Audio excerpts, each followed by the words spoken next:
ठीक है, वो धीरे धीरे करके बढ़ता है। तो यहाँ पर आपको दिखाई देगा कि ये धीरे धीरे यहाँ पर बढ़ रहा है। कंडीशन ये है कि सस्पेंशन जो है ना बैठा हुआ है।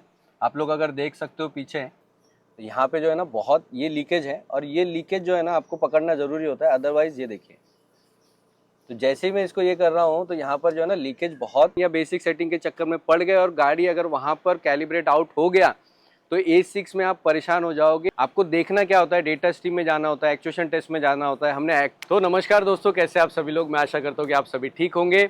आज की जो वीडियो है एक्चुअली में ट्रेनिंग सेंटर में हमारे पास में गाड़ी आई थी A6, ऑडी A6। उसके अंदर नॉर्मल जो प्रॉब्लम होता है, आपको पता ही है कि सस्पेंशन को लेकर जो है ऑडी A6 में बहुत सारी प्रॉब्लम्स आती है। उसी में से कुछ ऐसी प्रॉब्लम होती हैं जो कि हर बार जो है ना, जब आप यूट्यूब पे देखोगे तो हमेशा उसको लिंक किया जाता है कि भाई बेसिक सेटिंग करनी पड़ेगी, सस्पेंशन कैलिब्रेट करना पड़ेगा, मॉड्यूल चेंज करना पड़ेगा, ये चेंज करना पड़ेगा। बट कई बार मैकेनिकल प्रॉब्लम्स भी होती हैं। तो वो मैकेनिकल प्रॉब्लम्स क्या होती हैं, आज जो है वो आज इस वीडियो के ज़रिए आप लोग सीख सकते हो। मैं आप लोगों को रिक्वेस्ट करूंगा वीडियो को लास्ट तक देखना, क्योंकि ये जो फॉल्ट आ रहा है वो फॉल्ट क्या इंडिकेट करता है, इसको कैसे डायग्नोस किया जाता है, वो सब जो है आज की वीडियो में हम लोग क्लियर आपको बताएंगे। ठीक है, और इसी के साथ साथ अगर आप लोगों ने स्कैन कार्स के ऐप को अभी तक डाउनलोड नहीं किया है तो स्कैन कार्स के ऐप को डाउनलोड करो। वहाँ पे आपको सारी सर्विस मटेरियल मिल जाते हैं, वो भी बहुत कम कॉस्ट में।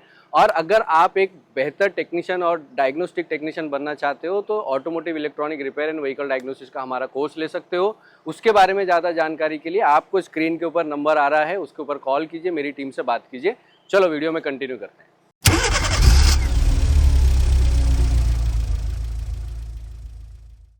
ठीक है, अब देखिए यहाँ पर क्या हो रहा है ना कि हमारा एक फॉल्ट है जो कि लेवल कंट्रोल में। मैं एक बार वापस से जो है ना हेल्थ रिपोर्ट निकाल लेता हूँ। ठीक है, आपका स्मार्ट डिटेक्शन किया, तो स्मार्ट डिटेक्शन करके एक बार इसको हेल्थ रिपोर्ट निकाल लेते हैं। देखिए यहाँ पर अगर आप लोग देख पाओगे डैशबोर्ड पे आपको ये सस्पेंशन का जो मार्क दिख रहा है, इससे पता चलता है कि लेवल जो है वो सही नहीं है। एट द सेम टाइम यहाँ पे हम लोगों ने जो मैनुअल कंट्रोल होता है, मैनुअल कंट्रोल के ज़रिए जो किया जाता है वो यहाँ पर हमने किया है। यहाँ पर दिखा रहा है कि अभी जो है वो लेवल नीचे जा रहा है, जबकि गाड़ी जो है वो हमारी चालू है। ठीक है, एक बार इसको हम लोग स्कैन करेंगे, और स्कैन करने के बाद में जो है ना फॉल्ट एक बार यहाँ पर देखेंगे कि फॉल्ट हमको क्या दिखा रहा है।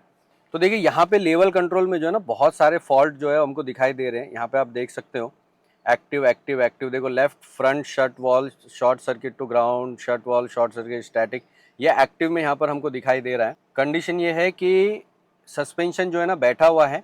आप लोग अगर देख सकते हो पीछे, तो सस्पेंशन बैठा हुआ है, और गाड़ी जो है जो लेवल लेनी चाहिए वो लेवल बिल्कुल भी नहीं ले रही है। ठीक है, एक बार ये हेल्थ रिपोर्ट निकल जाए, हम लोग क्या करेंगे, क्योंकि इसके अंदर अभी हम लोगों ने सॉकेट वगैरह खोला था तो फॉल्ट इसमें निकला था।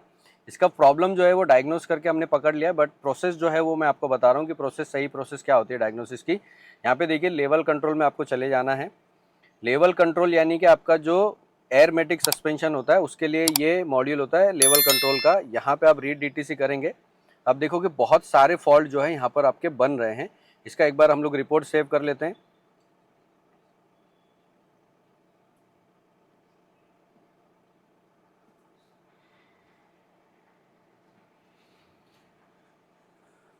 तो रिपोर्ट सेव हो गई है। रिपोर्ट सेव होने के बाद में हम लोग सिंपली इसको क्या करेंगे कि एक बार फॉल्ट डिलीट करेंगे। डिलीट करें तो देखो यहाँ पर सभी फॉल्ट चले गए हैं।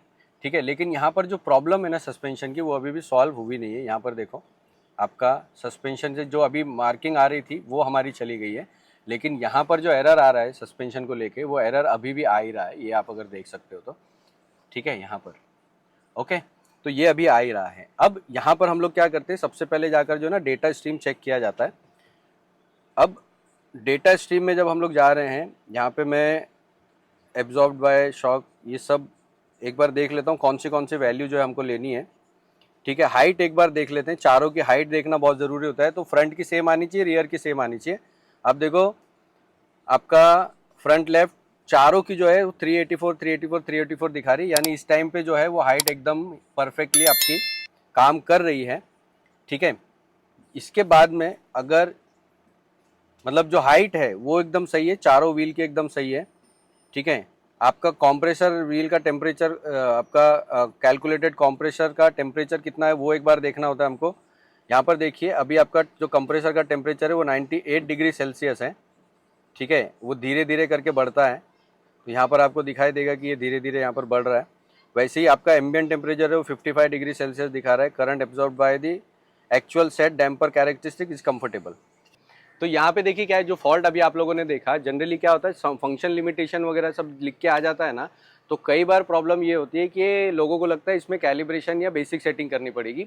अब ये देखिए यहाँ पर हो क्या रहा है, कंप्रेसर जो है ना वो चालू होता है, चालू होने के बाद में जैसी गाड़ी खड्डे में जाती है उस पर लोड पड़ता है और वो वापस से बैठ जाता है। इसका मतलब क्या है कि एयर जो है ना कहीं पे लीक है, एंड यही वजह होती है जिसमें सॉफ्टवेयर का कोई काम नहीं है। अभी अपने को लीकेज ढूंढना पड़ेगा। अब लीकेज जब हम लोग ढूंढने के लिए जाते हैं तो यहाँ पे मैं आप लोगों को दिखा देता हूँ। तो यहाँ पे आप देखो ये है हमारा, इसको आप देख सकते हो। जब इसका लीकेज हम लोग जब टेस्ट करते हैं, यहाँ पे हम लोगों ने लीकेज टेस्ट किया हुआ है। ये देखिए यहाँ पर आजा रेडी है क्या? हाँ, तो यहाँ से आपको लीकेज दिखाई दे सकता है। ये देखिए तो यहाँ पे जो है ना बहुत ये लीकेज है, और ये लीकेज जो है ना आपको पकड़ना जरूरी होता है, अदरवाइज ये देखिए। तो जैसे ही मैं इसको ये कर रहा हूँ तो यहाँ पर जो है ना लीकेज बहुत ज़्यादा आ रही है।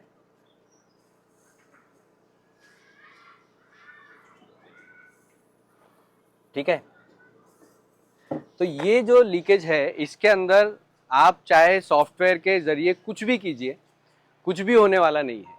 अब यहाँ पर सिंपल है, जैसे अब अगर आप देखोगे यहाँ पर जब मैं यहाँ पर लीकेज कर रहा था, यानी कि जब वहाँ से लीक हो रहा था, उस टाइम पे सस्पेंशन भी बैठ जाता है। याद रखिए कि आपको देखना क्या होता है, डेटा स्ट्रीम में जाना होता है, एक्चुएशन टेस्ट में जाना होता है। हमने एक्यूमुलेटर को टेस्ट किया, हमने कंप्रेसर को टेस्ट किया। ये सब टेस्ट करने के बाद में हमको ये क्लियर इंडिकेशन मिला कि भाई लीकेज होना चाहिए, क्योंकि सारे कंपोनेंट बढ़िया तरीके से काम कर रहे हैं। और रही बात बेसिक सेटिंग करने की, तो बेसिक सेटिंग सिर्फ तभी किया जाता है जब आप कोई पार्ट चेंज कर रहे हो। एग्जाम्पल के तौर पे सस्पेंशन चेंज करूं, या फिर मैं बलून चेंज करूं, या मैं कंप्रेसर चेंज करूं, तब जाके मुझे जो है ना उसमें बेसिक सेटिंग करने की ज़रूरत पड़ती है। अदरवाइज बेसिक सेटिंग करने की ज़रूरत नहीं पड़ती है। ये याद रखिए। फॉल्ट कोड जो है यहाँ पे स्क्रीन पे आपको दिखाई दे रहा होगा, ये फॉल्ट कोड है। इसके पहले का भी एक फॉल्ट कोड है, वो भी मैं आप लोगों को दिखा रहा हूँ। ये दोनों फॉल्ट कोड को ध्यान रखिए। प्लीज़ किसी के भी कहने पर जो है ना बेसिक सेटिंग या कैलिब्रेशन के चक्कर में मत पड़ो। Audi A6 comparatively air suspension में बहुत परेशान करती है। अगर आप कैलिब्रेशन या बेसिक सेटिंग के चक्कर में पड़ गए और गाड़ी अगर वहाँ पर कैलिब्रेट आउट हो गया तो A6 में आप परेशान हो जाओगे और उसमें आपको कुछ भी फ़ायदा नहीं मिलेगा, उल्टा नुकसान हो जाएगा जेब से। ठीक है, तो आई होप आज की जो वीडियो है वो आपको यूज़फुल लगी होगी। अगर यूज़फुल लगी है तो चैनल को सब्सक्राइब करो, लाइक करो, और साथ में आप में से जो भी ट्रेनिंग लेना चाहते हो, अभी हमारा जो एडमिशन है जुलाई, अगस्त, सितंबर और अक्टूबर 4 महीने के लिए एडमिशन चल रहा है। Automotive electronic repair and vehicle diagnosis की ट्रेनिंग, साथ में ECM रिपेयरिंग की ट्रेनिंग। स्क्रीन पे आपको नंबर आ रहा होगा, उन पे कॉल कीजिए और एडमिशन लीजिए। अगर आप आ नहीं सकते हो तो ऑनलाइन में ट्रेनिंग लीजिए, क्योंकि ऑनलाइन में हम ये पूरी ट्रेनिंग जो है डिटेल में आप लोगों के लिए लेकर आते हैं। चैनल को सब्सक्राइब करना मत भूलो, क्योंकि ये आपके लिए फ्री होता है, बट हमारे लिए जो है ना ये एक बहुत मोटिवेशन का काम करता है। ठीक है, तो थैंक यू सो मच। इसी के साथ मैं आपसे विदा लेता हूँ। टेक केयर, जय हिंद।